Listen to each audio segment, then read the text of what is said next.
I do have to start, I'm afraid. So if I can have everybody around the area so that I can introduce Eliza, please.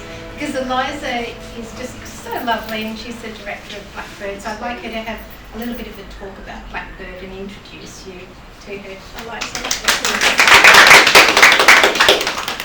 Thank you. Yes, I'm growing a little blind. Oh, beautiful. Should I turn this on? Yeah? Thank you. Oh, that's good. Yeah. Thanks a lot. Welcome everyone to Blackbird House. Lisa has asked me just to speak very briefly this afternoon about Blackbird House. But I firstly want to congratulate Lisa King on an outstanding achievement of writing a book that I could not put down when I started. I was messaging her from play centres as my children were jumping on trampolines, going, this is amazing, this is beautiful. I couldn't put it down. So everyone obviously knows Lisa. Everyone loves Lisa because Lisa said during the week, I really don't know how many people go to. And then I walk in and it's full. So this is a testament of how much Lisa is adored. Very gracious. Very gracious. So just briefly, back in 2017, the need for change bulldozed a road down the centre of my mind. So back in 2010, I had my first child and experienced postnatal depression. Didn't tell anyone about it. Was never asked any questions about how I was feeling. The focus was on the baby, but nobody really asked how was the mother.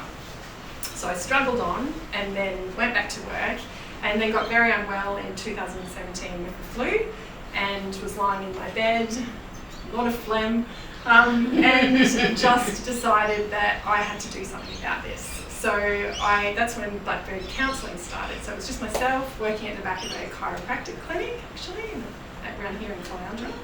And I started to see women and some men, but predominantly women in the perinatal period. So it started there, and then it just got busier and busier. And I decided that I would do some supervision, and I started to supervise some really amazing social workers. And as I'm supervising them, I'm thinking, when I can have the conversation to see if they can come on board with me. So we have one of them here, Amanda, who I recruited on board. And as Stacey's here, but she not yet. Just Amanda. I didn't supervise Stacey, but the moment I got an email from Stacey, she was in. So then I had to look for a new premises. So I was looking around, I was stalking the streets of Caloundra looking for a place. Found this place in August 2019 and decided that I couldn't just do perinatal mental health, that we needed to expand this service to women throughout the lifespan because I was seeing women past that perinatal period. And all of the social workers that I was getting on board had these incredible skill sets with different groups of women. So we opened Blackbird in January 2020 as an allied health hub for women, men and families that were seeking support. So Blackbird Counselling is in the house, obviously, in Blackbird House, but we also have a range of fantastic tenants, one of them in the white shirt right here, Lisa McLean, who has Ocean Psychology. So we have psychology, we have play therapy, we have paediatric physio, we have chiropractic, we have mothers groups, play groups. So it's an allied health hub for the community of Caloundra. So Amanda had told me about this amazing woman called Lisa. She said, oh my gosh, if you're ever looking for someone, Lisa. Lisa, how good can she be? And then finally spoke to Lisa and went, oh my goodness, Lisa has to complete our team. So we have Amanda and Stacey at the back here, and Lisa, who form part of our Blackbird Counselling team of 7 social workers, 2 amazing administrative staff, Marilyn just there, and Kiara, who's not here. So that's just a little bit about Blackbird House. It's a safe space for people to come. One of our clients recently had said that when she drives past and sees the lights on, she knows that we're here and she can come and it's a safe space, which was probably the biggest compliment I think we'd ever received. So, Lisa, reading her book, I just want to say this, is an immersive experience. sit down, get yourself a cup of tea, a coffee, glass of wine. It is not only beautiful to read, but it is on silk paper. It smells really good. And the artwork is extraordinary. It just really makes the story, you can imagine it in your mind. So thank you, Lisa, for putting this out to the world. I just want to quickly read the review that I wrote, because it really says it all for me. It's quite small. Do you want to read the front part? Oh, yeah, okay. Yeah. Where am I? That's your book. You'd think I should know if I know. There we go. So, a few pages. Right, I had a lot to say. Yeah. Okay, so, yeah, get there. Okay. Creative and resilient, quick-witted and deeply intellectual. This is a handbook for humans, whether you're a citizen of the world, a therapist, a health professional, or a carer. Lisa prompts you to pay attention with curiosity and without judgment. Her vulnerability and honesty in telling her story make you want to embrace her and celebrate her victories as an adult and go back and protect her as a child. A story of recovery and transformation, but one that goes that extra step to bestow her learnings, knowledge, lived experience and passion to invest in others what she has learnt all by herself through blood, sweat and tears. Lisa's selfless regard for others and passion for questioning the status quo have led to recovery in herself and many others. This book will be a lighthouse for anyone who has ever experienced mental illness, the systems that work against them, and the powerless and vulnerable position they find themselves in when asking for help. Essential reading for health professionals. When you know better, you do better. Thank you, Lisa.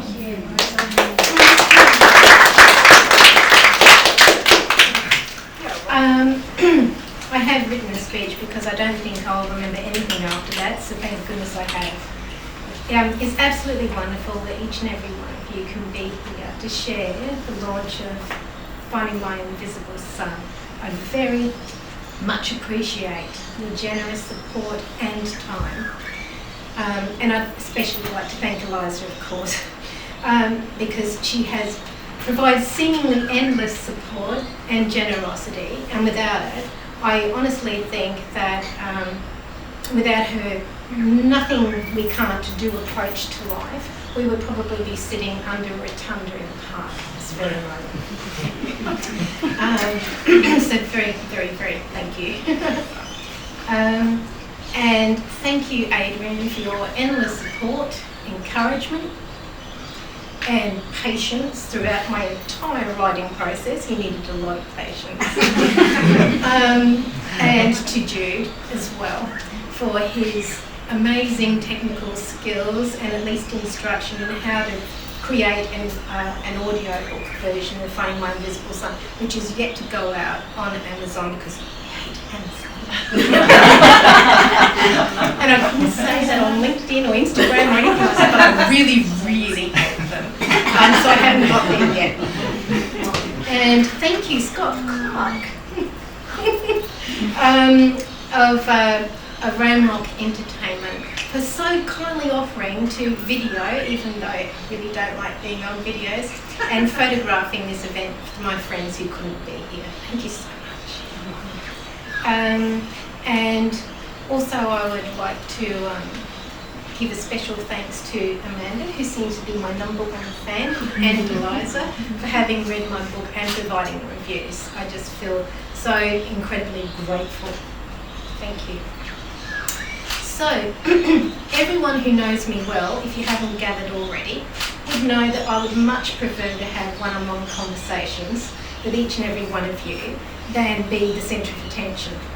I absolutely loathe public speaking and loathe being the centre of attention. However, that would be an absolute logistical nightmare for me to do that, and it would defeat the purpose of my agenda today.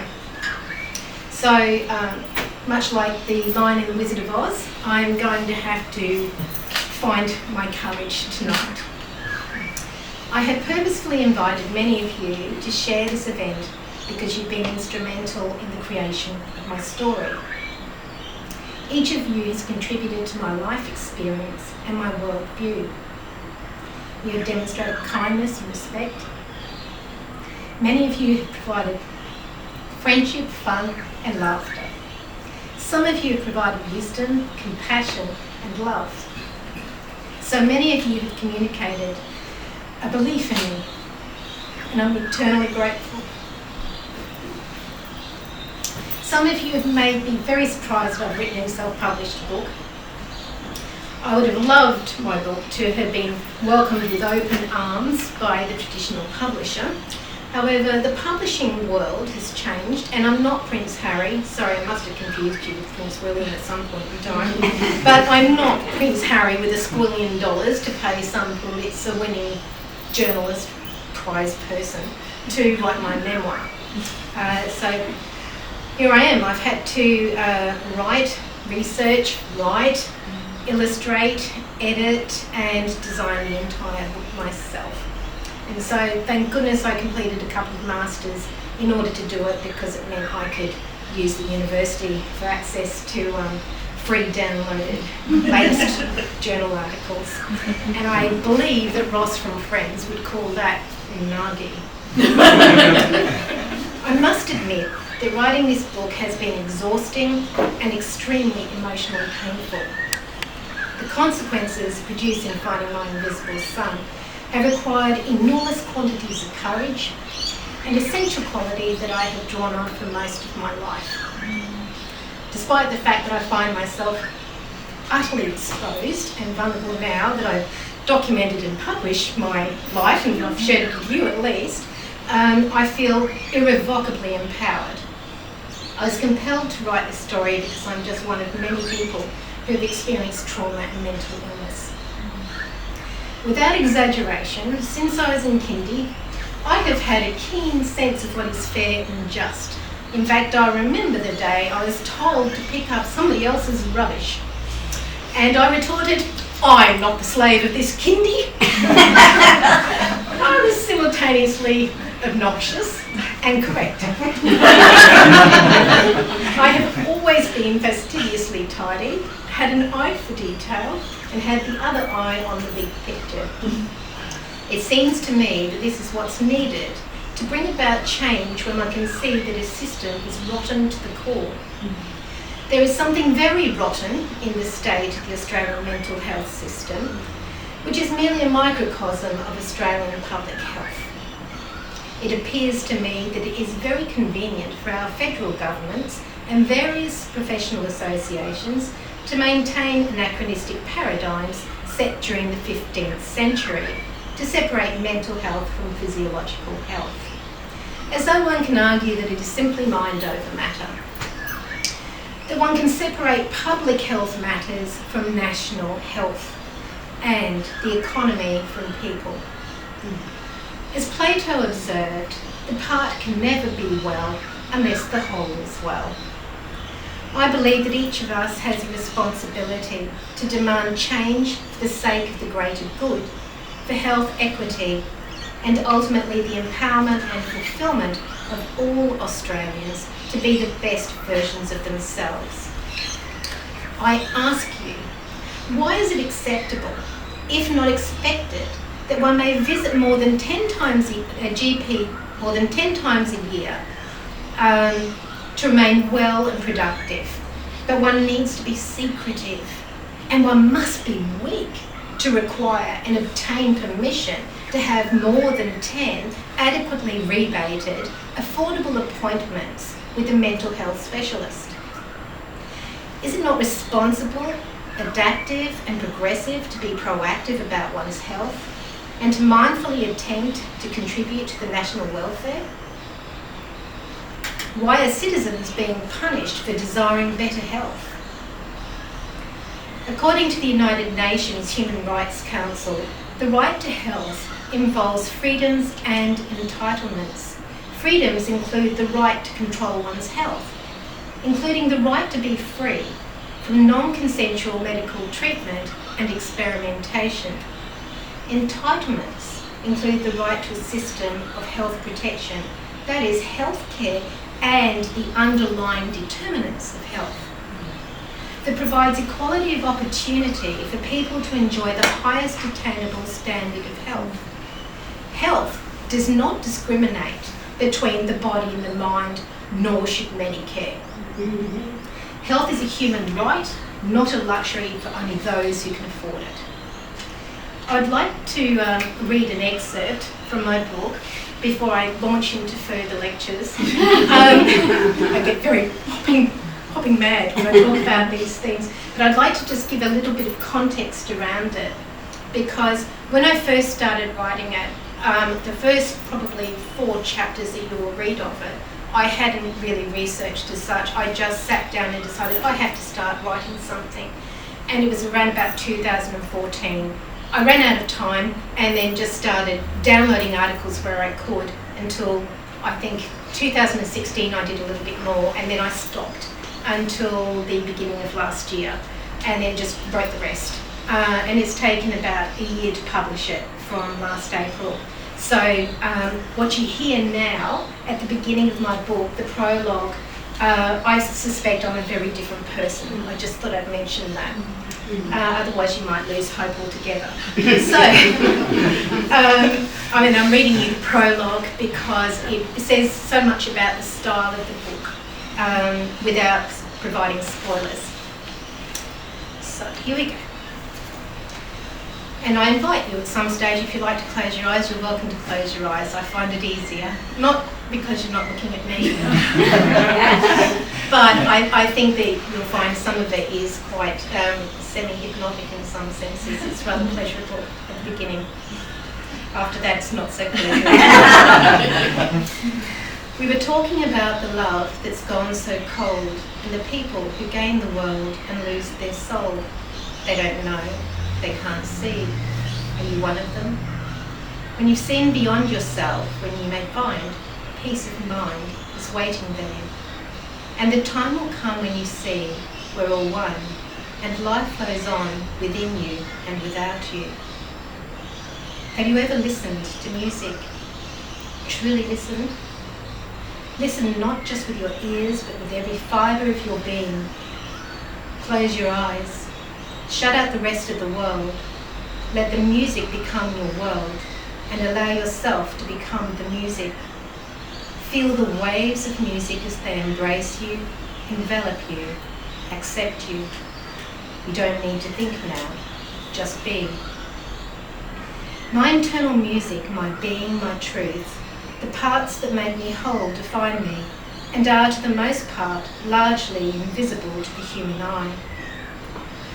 If only you could hear my music. It is beautiful, unbearably exquisite, poignant and terrible. It is complex, layered, impossible to keep pace with, fiercely defended, yet surprisingly simple, comprehensible, penetrable and vulnerable. Perhaps you cannot hear my music.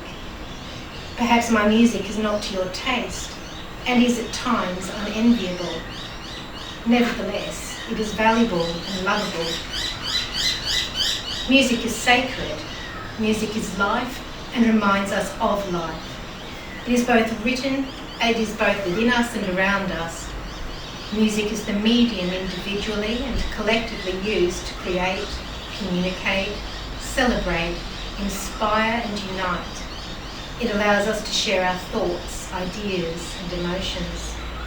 If you listen carefully, listen openly, you may hear and feel that which you have never heard, never felt, never experienced before. You may discover new truths, unbearable truths, liberating truths. You may catch a glimpse of someone else's truth, a new rhythm, a new melody. Perhaps those new notes will touch your notes, merge, harmonise and become more beautiful. What do you do when someone else's music initially sounds discordant, perhaps even painful? Do you ask yourself why it disturbs you? Is the music in some way threatening, disturbingly affective, distantly familiar? Perhaps the music feels like dark energy, a negative pressure that counterbalances your own gravity and threatens to expand your understanding of self and truth too quickly, if you were to allow it? Do you turn his or her volume down? Do you increase your own volume and drown out his or her music, thereby rendering it non-existent, worthless, separate from the universal symphony, and somehow not quintessentially human? Perhaps you close your eyes, open your senses, listen to the music more closely, and discover the beauty of the music's nuances. I describe my internal music and therefore the essence of who I am as beautiful, unbearably exquisite, poignant, and terrible. Perhaps my choice of words may give the impression of self-indulgent introspection or an overt, attention-seeking ploy. The previous two sentences reveal personal insights, an enduring private struggle to establish and maintain self-worth, and hypervigilance regarding believability, all of which compels me to share my experience with you. Why am I exposing myself to the potential reinforcement of a feeling of isolation and difference, and to my very real fears of being misinterpreted, rejected, and worst of all, not believed? I am compelled by a deep-seated sense of social justice and an enduring belief that words have the power to enlighten, modify, and improve human behaviour and social well-being, despite the many physical, psychological, social, and financial obstacles I have encountered and continue to be restricted by. My automatic survival switch continues to be triggered and provides me with one simple message: don't give up. I must draw on all my courage and employ all the skills I possess to fulfill my own potential. I have realised that my volume needs to be amplified so that others might listen, understand, accept and share my music. I'm hoping that my music will resonate with you and then be passed on to others so that it is sufficiently amplified to reach the minds and hearts of those with the power to help people like me. I have deliberately provided you with an apparition of my character, a barely visible, intangible, possibly not real impression of who I am. I will provide you with a narrative that is not unlike a mystery to be solved. You will gather my memories, my experiences, my feelings, my values, my flaws, and my strengths. You will enter my world, stare into my abyss, be blinded by darkness and robbed of all hope. You will know of my pain, but you will not feel my pain. I offer you an evanescent self-portrait because that is how I have been perceived for most of my life. I have pieced together my mystery in an effort to cling on to the treacherously slippery, rocky sides of the abyss. I employ powerful imagery, whether in words or paint, to describe what is impossible to see, and for many people what is beyond their capacity to imagine, or what they want to imagine. If nothing else, I want you to learn that the worst pain I have endured has been served up as a lethal cocktail of ignorance, prejudice, patronisation, indifference and dismissal from too many health professionals who represent my very leaky lifeboat. So, my mother once described me as ambitious as Caesar, and I have never done things by halves. In fact, I can remember the day that she said it because she was standing in the middle of my room and I must have been about 15, and I had just announced to her that I was recreating the Hanging Gardens of Babylon. It started with a macrame hanger and several pop plants. She might have been accurate at that point. However, this time, it's time for change, and I want to start a revolution without a guillotine. Let's all be part of the revolution by actively listening to the untold stories with kindness, respect, compassion and love, By so doing, we can identify their needs and make real change.